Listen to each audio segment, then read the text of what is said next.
It's a great pleasure to welcome you to this lecture, which is jointly brought to you by the European Institute of this illustrious organization and by FT Business. The topic, will the rich man's crisis crush the emerging economies, is well chosen. Every time that the LSE seems to announce a lecture on a particular region, by the time the lecture comes around, that region is in crisis. And in fact, Central and Eastern Europe are today probably facing their worst crisis since the transition began. I think it's certainly more serious than the Russian crisis of '98, which only affected Russia and the countries directly highly exposed to it. This time it is the world, and within the world, Central and Eastern Europe, that are facing very severe challenges. We are therefore very fortunate, and it is a great privilege for me to introduce Dr. Thomas Mirow, the President of the European Bank for Reconstruction and Development. Dr. Mirow has been at the bank since 2008. He certainly arrived, as the Chinese would say, at an interesting time. He probably wished it was slightly less interesting, but his capacities for leadership will certainly be tested in its most difficult time. Before taking on his current position, Dr. Mirow was Secretary of State in the Bundesministerium of Finance, the Finance Ministry. He spent some time in the private sector before that, and an extended spell as senator in Hamburg before that. He also, I think, is the only head of a multilateral organization to have got a PhD in political science, I believe, and which is encouraging for those of us who who have aspirations in life. Yes. So it is, I must say, my great privilege to introduce Dr. Mirow. He will give his presentation and then be open to questions and answer session. Thank you, Dr. Mirow. Thank you.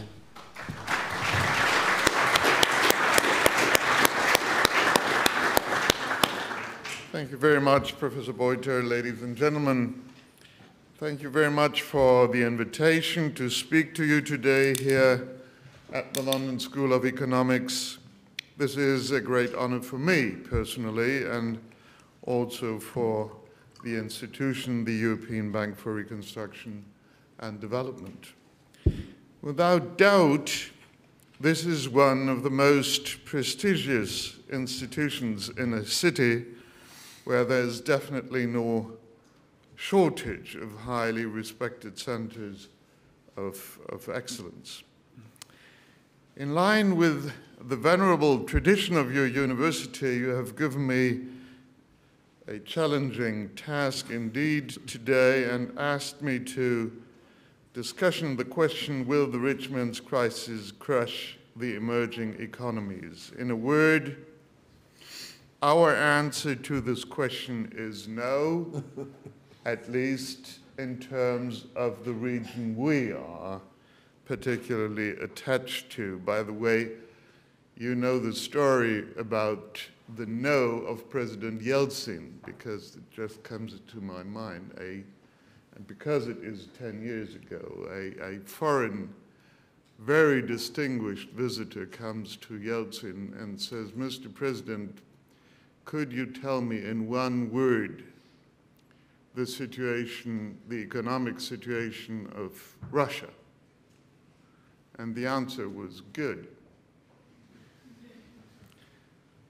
And the distinguished guest looks for a while and says, and in 2 words, Mr. President, not good. So sometimes it's easier to have 1 word than 2. Given the current global situation, and more specifically the situation in Eastern Europe, and as president of the EBRD, I can only speak for the countries of our region, which stretches from the eastern borders of Germany to the deserts of Mongolia and from the Baltic Sea to Turkey. This statement may seem bold, and it obviously deserves some explanation. Allow me to set out in a few points why we firmly believe that emerging Europe will not be crushed by the present crisis. It may seem like an ironic twist of history, but just when they were to celebrate their 20th anniversary of the end of communism, and for many, their 5th year of EU membership, the countries of Eastern European countries have been faced with the worst financial and economic crisis for at least a generation. Mm-hmm. Although I agree with what Professor Buiter wrote in his blog recently, that some of the Central and East European countries were the victims of wild domestic credit and asset market booms and bubbles even before they were hit by the global credit crunch, it is equally true that the global economic crisis did not start in the East, but in our Western economies. The financial turmoil which began in the US affected heavily exposed economies like Ireland and the UK first, and then rapidly spread to the key economies of continental Western Europe, even to those which for quite a while had deemed they would be less affected, like, for instance, Germany.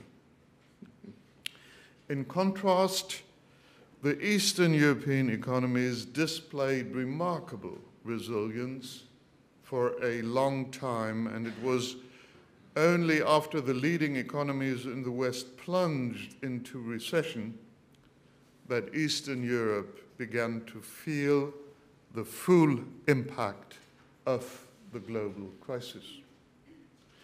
The crisis struck the East when some of the new EU countries were least prepared to deal with it. Gradually adapting to eventual Euro membership, some had already given up currency controls.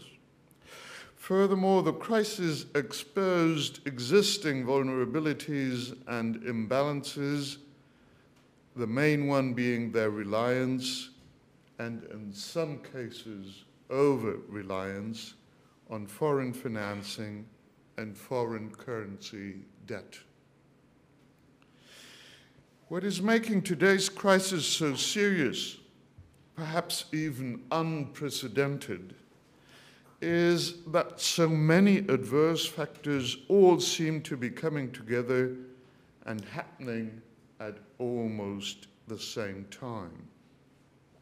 Credit dries up, production slumps, currencies tumble, and consequently, the real value of the already high foreign debt explodes just as the real economy goes into decline, demand for credit falls, and refinancing needs become more and more urgent.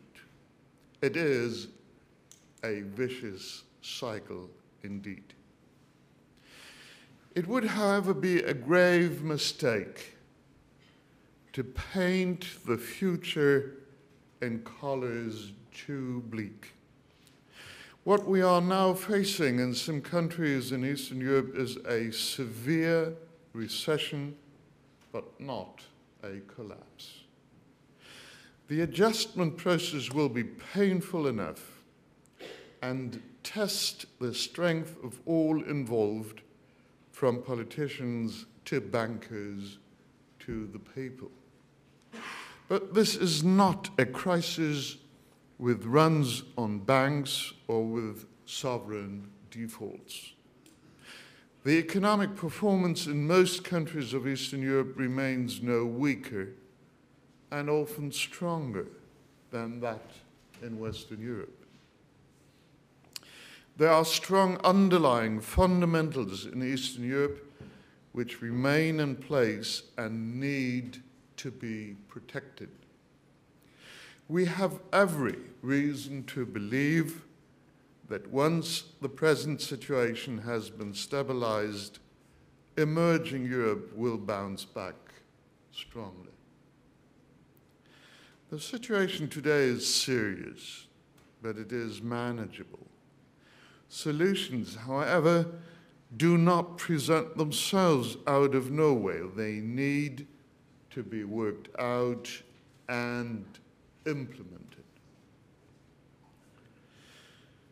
Luckily, the state we are in is not the Europe of long time past. The Europe we live in may not be fully united, but it has been growing together ever since 1945.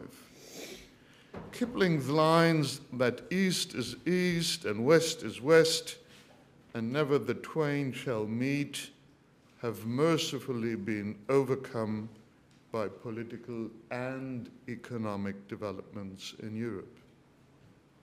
For the past 20 years, the integration of Eastern Europe into the world economy has been a remarkable success story.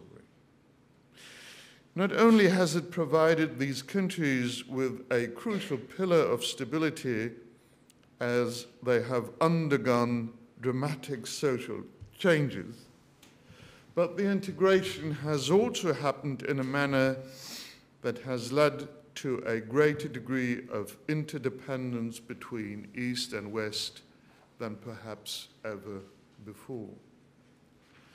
Today, more than 50% of the banks in Eastern Europe, and in some cases as many as 80%, are owned by Western banking groups. For many years, this has meant a high inflow of capital, the establishment of a modern banking sector, and the availability of loans to the real economy as well as consumers. Equally, the investments of Western companies have led to the revival of existing industrial bases, or in some cases, even to the creation of new structures. That way, the Slovak Republic, which was born under serious concerns about its survival chances when Czechoslovakia split at the end of 1992, became the biggest car producer per capita in the world in recent years. Today, some of what used to be our West European industrial base is located in the east and south of the continent. As the West moved towards more value-added products and services, the East produced many of the goods we would then buy at affordable prices. With the inclusion of the East, the single European market took a large step forward. In this interdependent world, protectionism is exactly the wrong answer to our problems and will only make us all poorer in the long run. Similar to the West, where everybody acknowledges the differences between, say, France and Portugal, there are also differentiations to be made in the East. Among the new EU member states, Hungary and Latvia have been hit earlier and harder by the crisis, in part for the reason Professor Buiter referred to in his blog. The Czech Republic, with little exposure to private foreign currency debt, and Poland, with a large domestic market, are also feeling the crisis, but are certainly in a different position. If we look at the economic forecasts, some of the countries in Eastern Europe are still expected to do better than their peers in the West. The biggest concern in the region at the moment is Ukraine, which is confronted with a multitude of problems.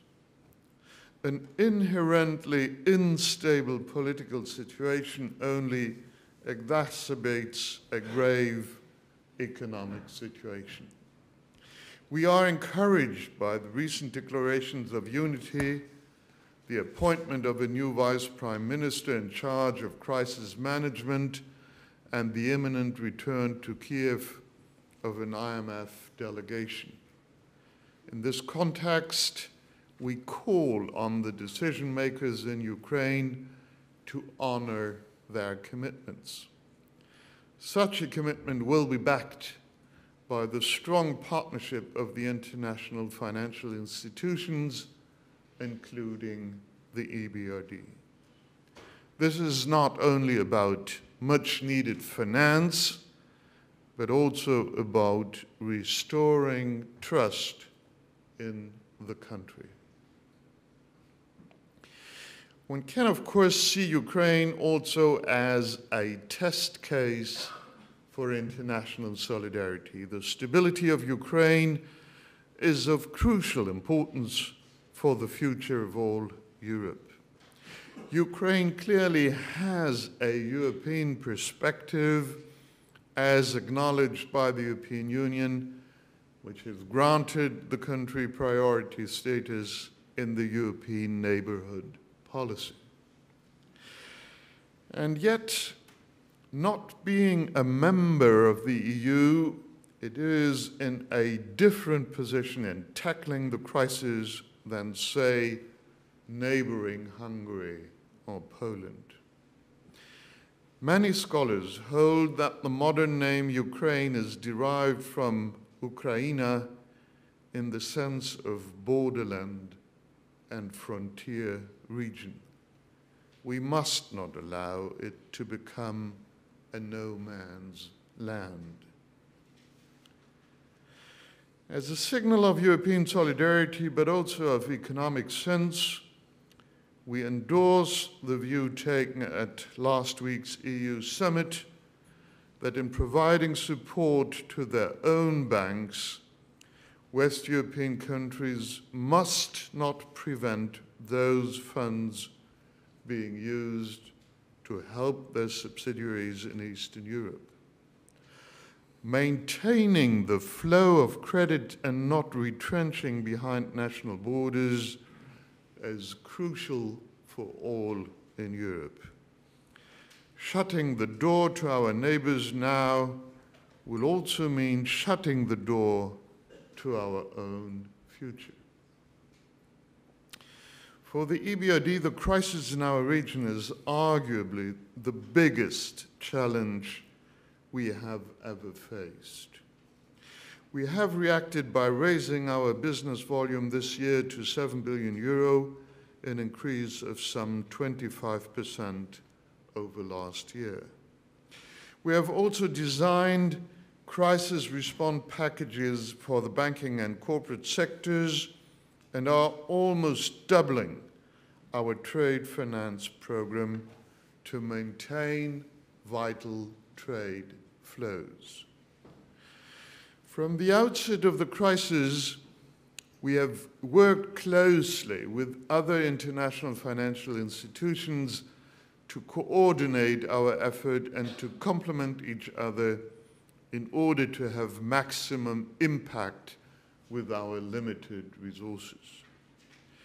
At the end of February, the EBRD, the European Investment Bank, and the World Bank Group launched a joint action plan worth almost 25 billion euro, which aims at supporting the banking sector in Eastern Europe so that lending to the real economy can be maintained or resumed. The enormity and severity of the global crisis simply makes it too big for any single actor, not even the United States, to solve it alone, while West European countries have designed rescue packages with hundreds of billions of euros or pounds. Many East European countries just lack similar resources. This does not mean there's nothing they could or should do. On the contrary, the crisis should be the moment to lay the foundation for future sustainable growth. The right steps now will be crucial to regaining confidence. Behind the dramatic headlines, it is easy to overlook that amid all the doom and gloom, progress is being made. We are witnessing a growing awareness of the severity of the crisis. And as I mentioned before, while some countries now report dramatic falls in industrial output, the banking sector so far has been more resilient than some worst-case scenarios had predicted. This is not to say that we can sound the all clear. On the contrary, it's more important now than ever that the international community is moving closer together to find solutions. This is why expectations for the upcoming G20 meeting here in London could hardly be higher. We strongly hope this summit will encourage and enable the multinational development banks to take their share of responsibility. The international financial institutions need to be strengthened to play their role as effective tools in the global crisis response. As Hungary's Prime Minister Ferenc Gyurcsány said recently when he paid a visit to the EBRD, global problems require global solutions. The EBRD is the institution which brings together East and West in a unique way. All our 30 countries of operations are shareholders, and at the same time our shareholders also include the major Western industrialized nations plus the EU and the EIB. As such, the EBRD cannot but believe in the future of emerging Europe. And it is precisely the experience built up in Eastern Europe over the past 17 years that gives us the confidence that emerging Europe will not be crushed by the rich man's crisis. Underneath the present problems, many of the fundamentals remain strong. Eastern Europe offers a huge market. Today it is home to some of the most efficient and productive factories in Europe. It has made considerable improvements in its institutional setup and business climate. It offers attractive tax regimes and labor costs. Last but not least, it enjoys a well-educated, young, and flexible workforce. Through EU membership, or even through EU aspirations, these countries are now more closely integrated within Europe than ever before in their history. Therefore, we believe that Eastern Europe will come out of the present crisis, perhaps bruised and battered, but not beaten. But will Western Europe do much better?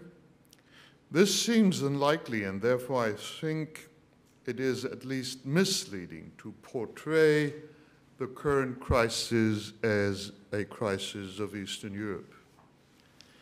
We still do not know when the worst of the current turbulence will be over, to say nothing of when the recovery will begin.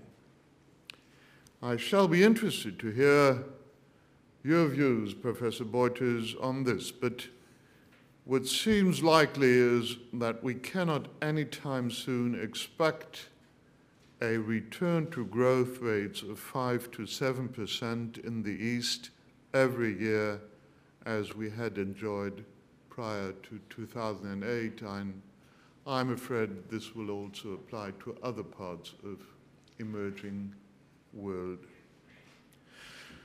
Of course we will recover, and man always does, but it is likely to happen more slowly, on a smaller scale, and with less stormy developments. We may have to start entertaining the idea that we are witnessing a redimensioning of our whole global economic system, where some of the things we had taken for granted will become luxury items and others will simply disappear. In this light, we should see this crisis as an opportunity to invest as soon as we can in foundations for our future, such as clean energy, renewables, and new technologies. The EBRD has made the support of sustainable energy one of its core activities. We have invested more than 2.5 billion euro in almost 150 projects in 21 countries since mid-2006, and we are currently preparing the launch of our Sustainable Energy Efficiency Initiative 2. At the center of the initiative is a simple idea. The less energy we waste, the more we have at our disposal and the less dependent we are on supplies. The potential for savings is enormous and ranges from more efficient production in power plants to the upgrade of insulation in private households. The EBRD is providing finance to such efforts through loans to local banks for on-lending to commercial and private consumers. Where we already have such programs in place, like in Bulgaria or the Slovak Republic, they are hugely successful. More efficient, greener means of production and consumption will also be important elements of our future economic structure as we adapt to the challenges of climate change. We may have to learn to make more out of less in finance, as well as in manufacturing, as well as in the use of our resources and commodities. If the result will be less spectacular, but more sustainable growth, we will all benefit. Thank you for your attention.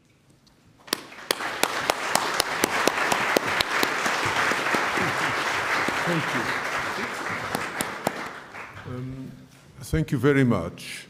I will just abuse Chairman's privilege by trying to give a 2-second tentative answer to a question that was sort of addressed to me indirectly, and then open it to the floor. There are 2 people with microphones who will toss this at you, and if you catch it, you can speak through it. When do we see a return to the growth rates that we saw in the region of East and Central Europe before the impact, the real economy impact of the crisis hit them? As somebody once said, making predictions is very difficult, especially of the future. Even predicting the past is very difficult, which is why we have a field called history at universities. But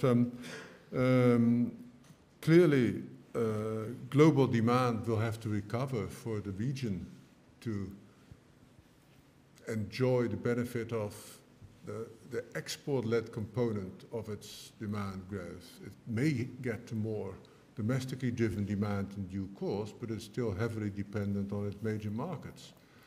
And well, in some ways, my guess is as good as anybody else's. We have very little experience of the nature of a recovery after the wholesale destruction of the global cross-border financial system.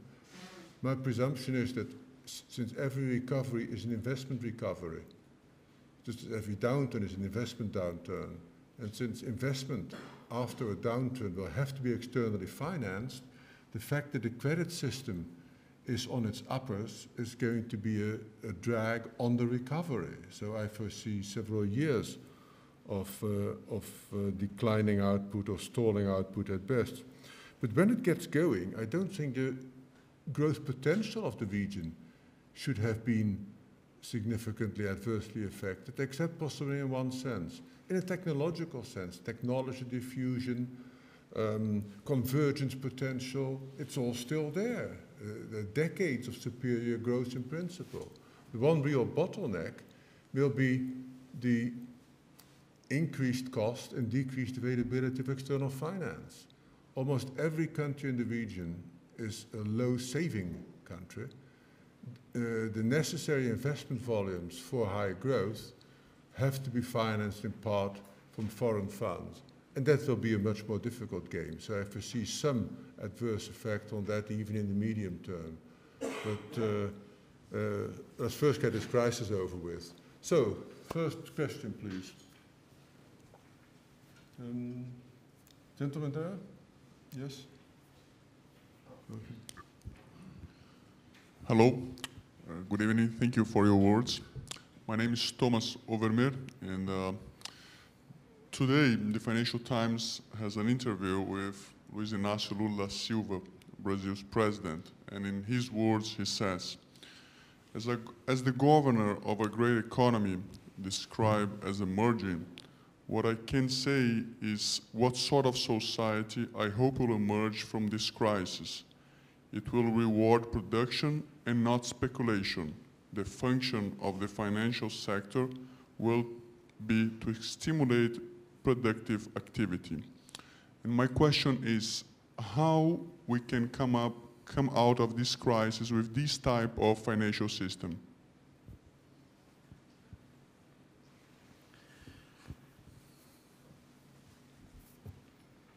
Well, I think, first of all, it's important to discuss, and I think in the end then agree, on the fact that the detachment of the financial sector from the real economy is one of the basic elements of the crisis. So indeed, to have a more robust and intrinsic interlinkage between real economy and the financial sector matters. On the other hand, I think one has to be clear that with the shrinking balance sheets, with the stronger regulation we will put on the financial sector, with the lower risk appetite that we recommend to banks, and with the liabilities they have, including those towards their respective states, capital and liquidity will be a much more precious resource than it has been before. And precious means also expensive. And this means that much of the growth which has been driven by credit taking and by financial constructions will probably not occur again. So, on one hand, this probably will serve the goal you have alluded to. On the other hand, I think we will get a debate as soon as the acute crisis will be over on how we can combine a more solid financial sector with the need for growth and for financing that a growing world population will request. So one aspect is, so to speak, the social behavior of the financial sector, and I think this will improve because taxpayers' money has been invested so much in coping with the crisis.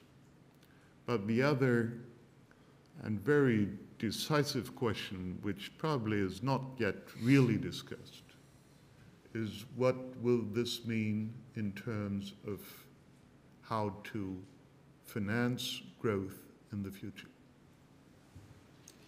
Thank you. The lady in green at the back there.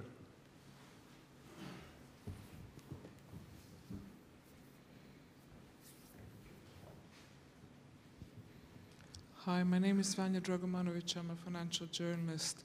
I wanted to ask you two questions, Mr. Mirow. First is, how do you think the countries of former Yugoslavia will fare in this crisis, particularly Croatia and Serbia? And secondly, in regards to what you mentioned about clean energy in the region, clean energy is still a fairly small industry compared to everything else.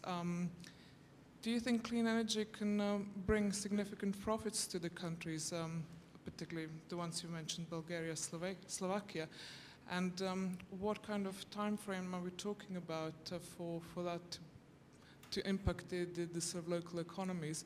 Or is this still proportionally just a small part of an overall income of the country? Thank you.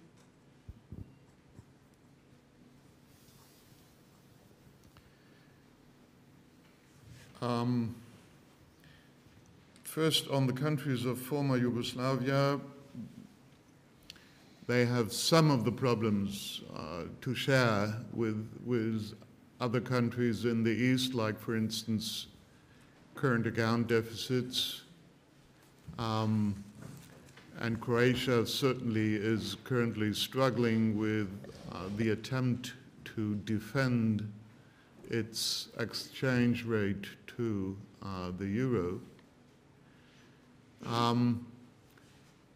At the same time, Serbia certainly is in a much more stable political shape than it has been for a very long time.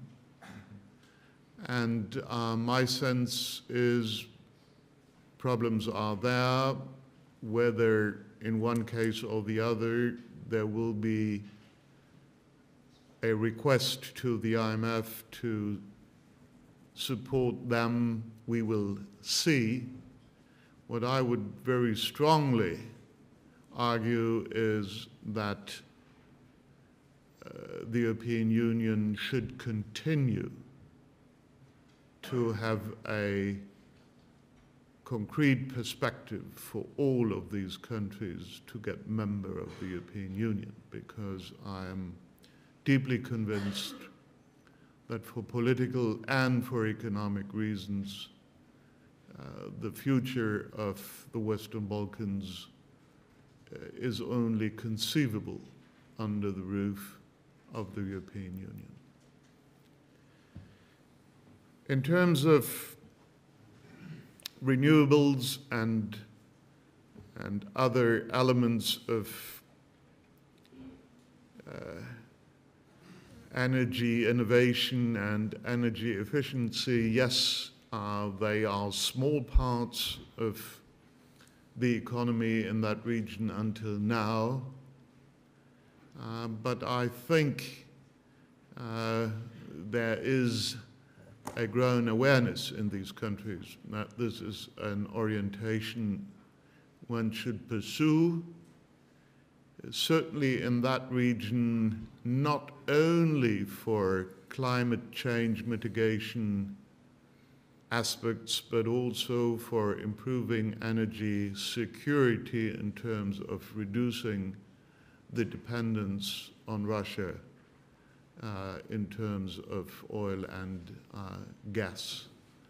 So that certainly will take time. It will not get easier in a time of crisis because of the needed private capital to co-invest is scarcer than it had been in good times.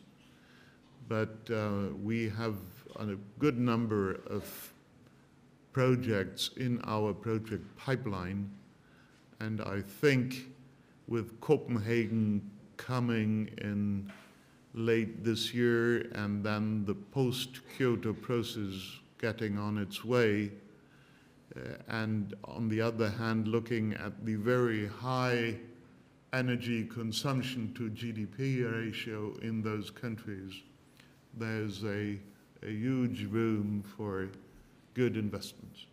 Thank you. Let me see. Walter, over there.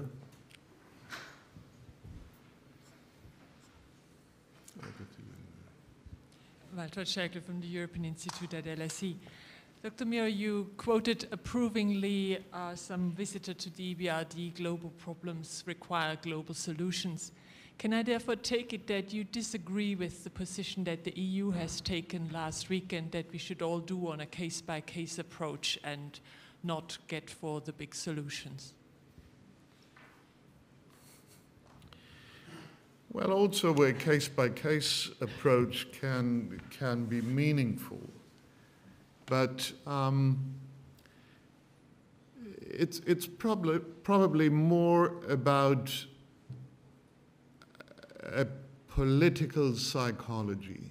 I can very well understand the Czech chair and a big country like Poland supporting it, saying, but look, we are not in a mess. We are in a better shape, in a better situation. Don't mix us up with Ukraine or with Latvia. And this is certainly true. On the other hand, the call for differentiation also to some degree reduces a political momentum. And if you try to be in the shoes of a German chancellor, for instance, if you listen to a Czech prime minister chairing the EU and saying, well,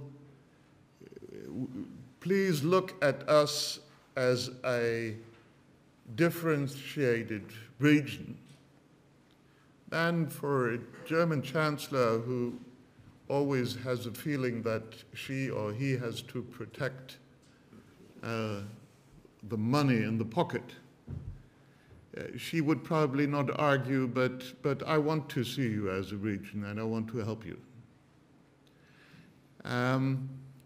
So I think it's a question of striking the right balance between, yes, to look at differentiation, and as I said, this also applies to other regions of the world, but at the same time, not underlining this fact to a degree that would make other people get into a mood of saying, well, but if there's only some countries that are running into troubles, then we might only look at them if they are in trouble and on a case-by-case approach. So I think it's a question of political psychology, and I think one should not underestimate that certain aspects are prevailing in the whole region, as for instance the fact that most of the countries beside of Russia and Kazakhstan are very much interlinked with the Western banking sector. This is a particular aspect of this region. So I think it's about getting the right balance, but if the European countries wish to be efficient in their case-by-case approach, it is helpful anyway, and as you may have heard, there seems to be close and intense negotiations these days with Romania, and there's nothing wrong with it. Very well. Yes, gentleman over here. My question refers to second-order effects, or as Charlie Munger would put it, the what-then question. I hope you won't accuse me of overly sophisticated and developed analysis if I claim that the Great Depression led to Hitler and the Second World War, and not wanting to suggest that we're in the same situation this time. But is it within the remit of the EBRD to consider second-order effects, and if so, which sorts of effects would you be most concerned with at the current time? Well, the EBRD is indeed a somewhat particular institution in the family of the IFIs, as it has a truly political mandate. It is not just to foster market economy, but also democracy in the region. And I think we all should be very cautious in publicly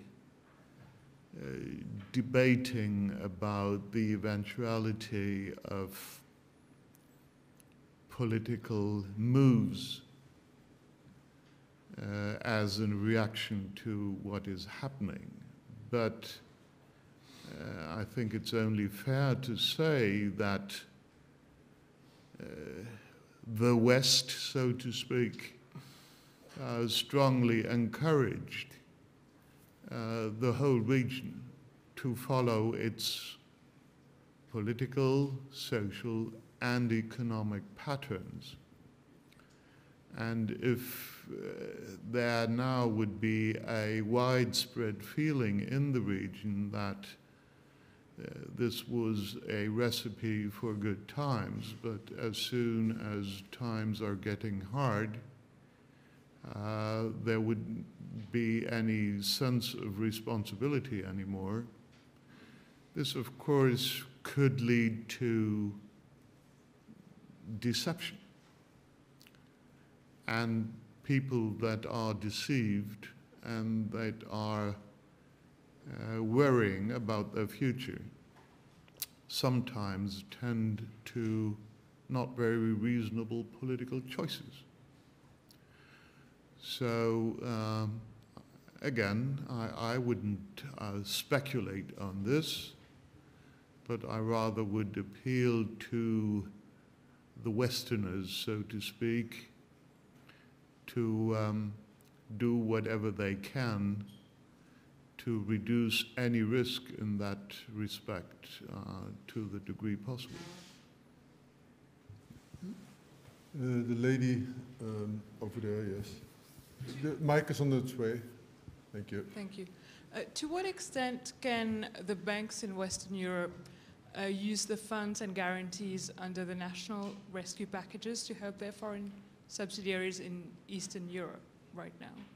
I mean, are there any legal constraints that are... Now, as far as we can see, there had been a certain risk that this would be the case, but this case has not materialized. Some have also changed some elements of their regulation in terms of banking bailout schemes.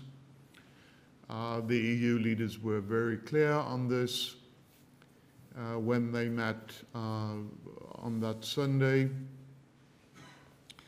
And what we see today, by the way, is somewhat different from what we have seen a couple of months ago. Now, what we see is not that much anymore a lack of liquidity in the subsidiaries. What we see is a standard of risk-taking and a pricing of credits that, even with liquidity being available in principle, credits, especially to new clients, are getting more and more rare, and many banks just focusing on restructuring credits and loans to existing clients. Very well. Reduced as effect of the current crisis, either sourced from the commercial lenders or investors, or sourced from the state investors? Well, as we publish our balance sheet, I can tell that indeed our equity value has been reduced by something like 3 billion out of 6.5, which is a write-down in fair value accounting, and does not really say anything about our capabilities, because we are not intending to sell our stakes in this moment of time. But that's the way balance sheets have to be established. So the general reserves of the bank have been reduced by something overall, because there have also been new investments, by overall something like 2 billion last year. We have not yet seen in 2008 loans not performing, so we have no impaired or nearly no impaired loans. So if you take all in all the paid-in capital, not the callable capital, but the paid-in capital plus the reserves, we have something like 11 billion on a balance sheet of something like 32, so probably almost any bank in the world would envy us on the tier 1 capital we have. Even most central banks would probably envy you, yes. Well, they fortunately have one instrument we haven't. They can print money. Gentleman over here with the sweater. Dr. Mirow, I have a question with regard to Central Asia. ABRD is regarded as the biggest investor in non-oil and gas and non-mineral resources sectors of Kazakhstan. And what are your views on economic situation in Kazakhstan as an investor?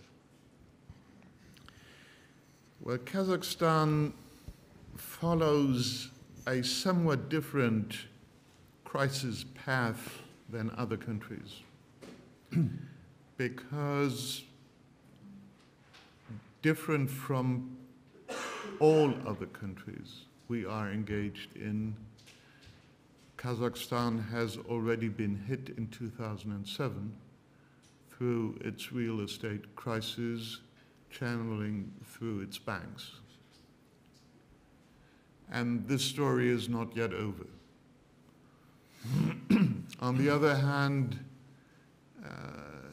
differing from the Ukraine, Kazakhstan is a politically stable country with a considerable amount of state reserves, which are now used to stabilize our banks, and they, as you know probably, the state has engaged into some of the biggest banks in Kazakhstan in a way which is to some degree comparable to the way it is, for instance, done in this country. So Kazakhstan has a special story to tell, but my guess is that also probably because of a rather adaptive population, it will go through hard times but then recover, even though to this country certainly will apply that the pattern of growth and probably also the magnitude of growth rates will differ from what we have known before the crisis.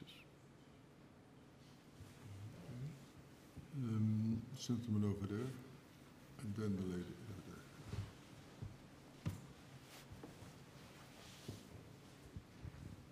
there. Charles Gundy. Can you please comment on how you feel about the extent to which consumers in Eastern Europe may hold debts that are denominated in other currencies, such as Swiss franc or other currencies, in the environment where local currencies may be depreciating, and therefore consumers may find themselves in find it difficult to service their debts? This indeed is a crucial problem. And for instance, in Hungary, this has largely contributed to the severe financial downturn. In some countries, it has been better balanced because the deposit ratio in the banks were higher than, for instance, it had been in Hungary. But yes, this was sort of inverse carry trade, and this is always a fine thing as long as it works, and it is a mess if it stops working, and it is certainly a very strong additional argument for why the whole region should, as soon as possible, be part of the currency union. Yeah. The lady with the black and white thingy. Sartorial. Taking the question, Ukraine, like since independence, a lot of effort has been diverted from reform to the tension between pro-Russian and pro-nationalist rhetoric and within and outside the government. So what would you suggest for Ukrainian government, granted that even the crisis has not put those tensions aside? And also, maybe you could throw in a few words on just Russian position in this current crisis.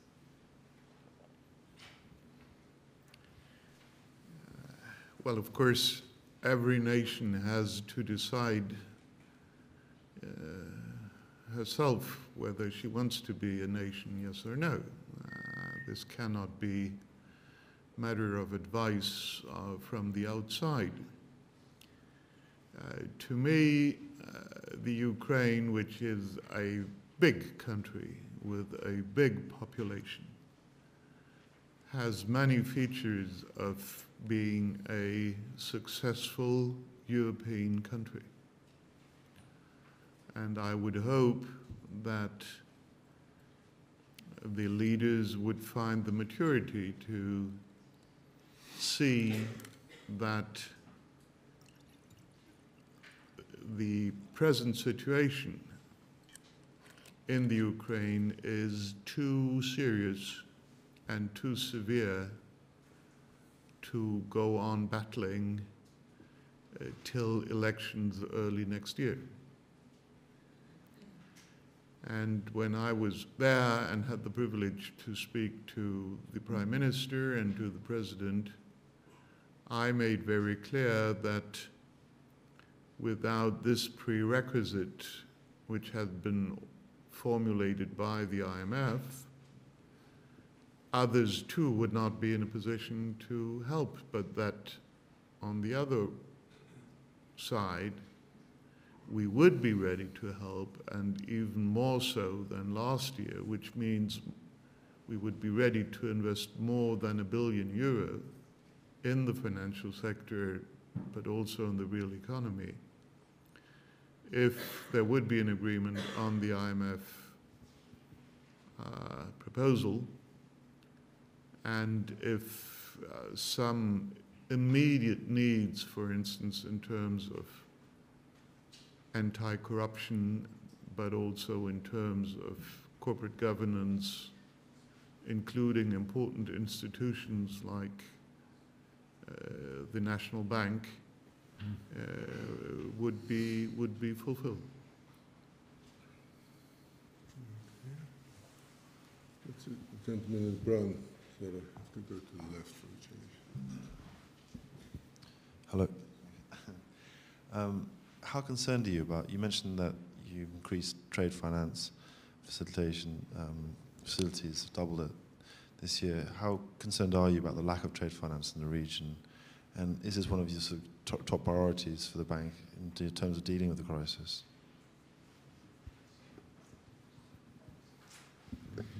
Yes, we are very concerned indeed, because our feeling is that banks in the world are really shy of financing trade, even though trade financing is a less riskier business than many others that banks used to do. And this is, of course, a very imminent danger, that political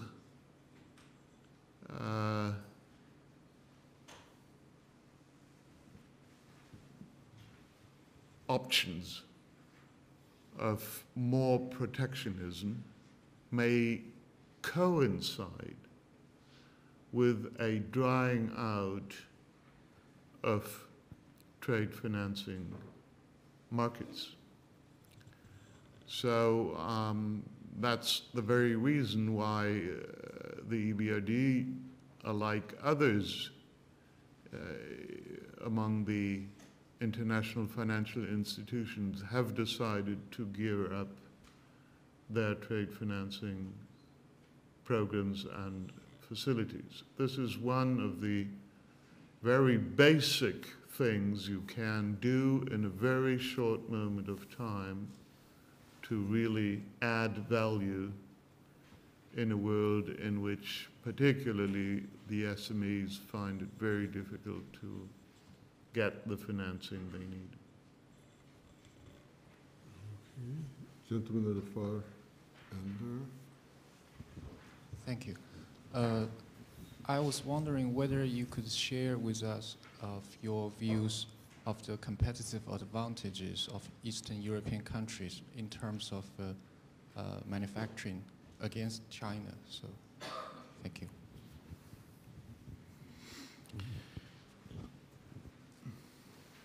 Well, I think what we have seen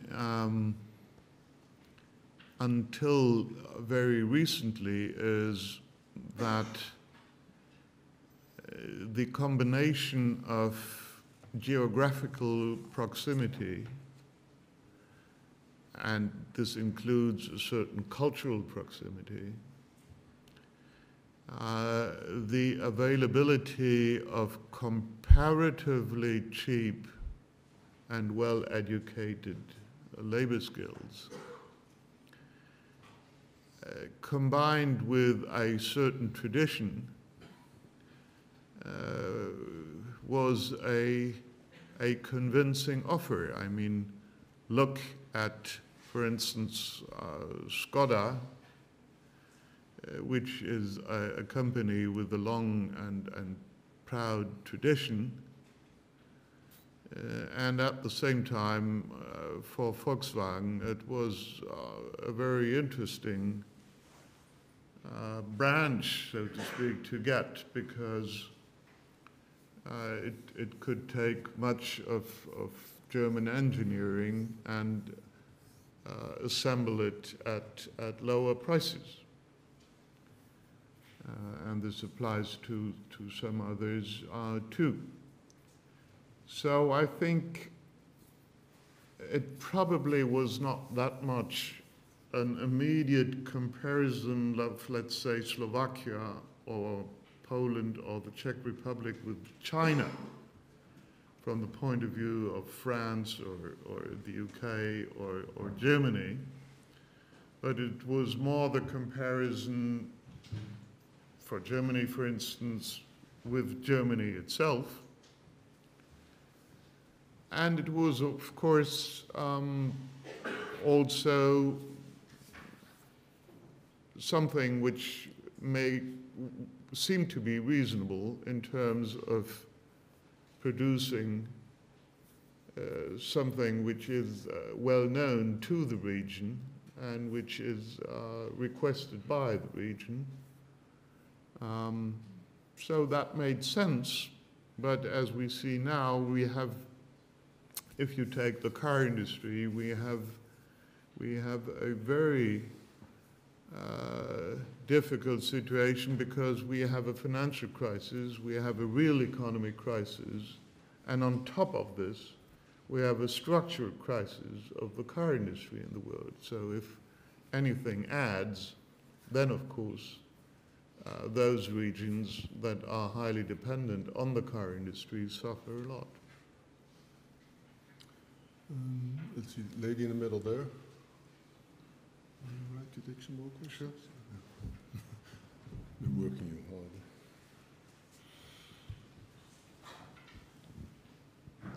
Hello, thanks a lot for your very interesting and informative lecture. I would like to ask 3 questions which are concerned with the monetary regime in Europe. In what regards have countries which have the euro as currency been impacted by the crisis in comparison with new member states which do not have the euro? My second question is, in what regards the recovery of these countries would be impacted by being in or out of the eurozone? And thirdly... No, only 2 questions per person. Thank you. Well, thank you. Well, I think it's fair to say that Slovenia and Slovakia are envied by their neighbors for being member of the eurozone. And this is because they didn't need to invest so much in the defense of their currencies. You have seen that even a country like Poland that has had a growth rate of 2.9 in Q4 2008, which is really remarkable compared to probably nearly all other European countries, has seen a depreciation of the zloty of something like 30%. So you see, and if you look in another direction, you would have seen that probably one of the most stable economies in the world, which is Denmark, had to suffer by the fact that it has a small currency of its own. So yes, indeed, I do think that the non-EU, the non-Eurozone countries have suffered less than their immediate neighbors, and so far have probably an easier access to recovery than the non-Eurozone countries. And my sense is that not only in Europe, but in the whole world, the current crisis will trigger a debate about the desirability and feasibility of more currency unions. This is at least what I see in the Middle East. This is what I see in the Far East of Asia. And of course, this is not easy to make, and we will see whether the political structures will suffice to get to such an entity. But I think this is indeed one of the lessons to be learned. With the currency of your own, if you are not a very big country, you easily run into troubles. And this applies to the UK too, I'll say that. Yes. Let me see, who else? Gentleman behind the...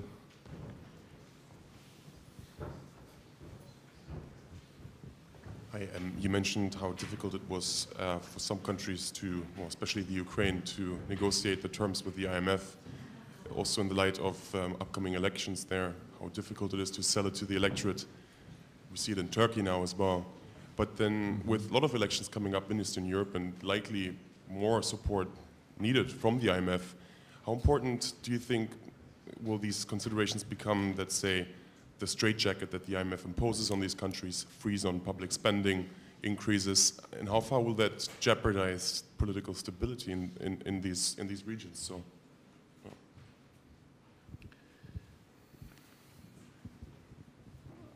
well, I think it's first of all fair to say that the IMF also has learned some lessons, for instance, from its behavior in the Asian crisis of the 90s.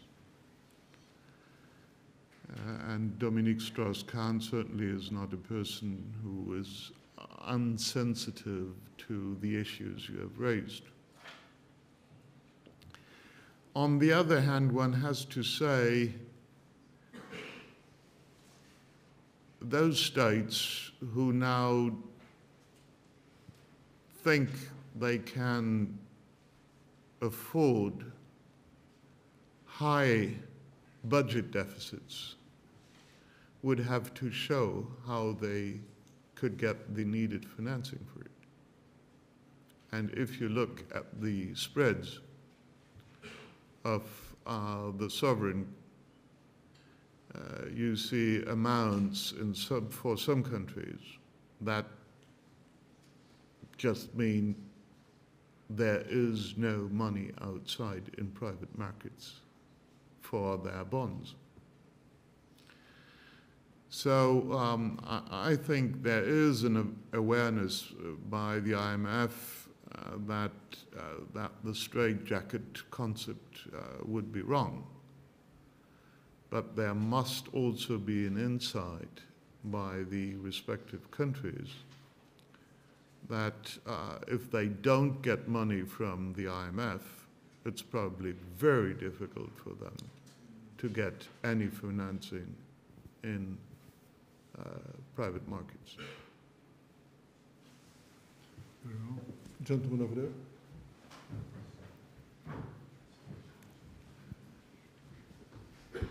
Hi, this is a question which is a bit of a variation on the question asked by the lady to my left.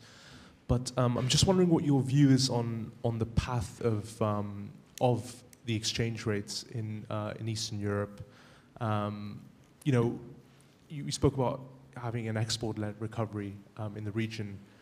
You know, where do you see these exchange rates actually going to with that view, as well as having to balance out the effect of actually funding your FX or your external debt requirements? How do you see that developing? And also, particularly with respect to Poland, can you speak about the credibility of Poland joining ERM2 at the moment as they want to, or quite quickly? Thanks. Well, one of the lessons I had to learn already in my previous post was you rather should not publicly debate on currency developments. because you never know how the headline looks like, which one journalist might make out of it. So I would not comment on exchange rates. The only thing I can say is that I do think the Maastricht criteria should continue to prevail, and that up to me it might make sense to discuss whether ERM2 could be shortened from 2 years to a year and a half or a year for those countries that are able to comply with the Maastricht criteria. But I think to open the Maastricht criteria in such a situation would mean to make the euro vulnerable, even more so than he is, as all currencies are in these days. Very well. Let's have 3 more questions. The gentleman in the middle at the back. Second row.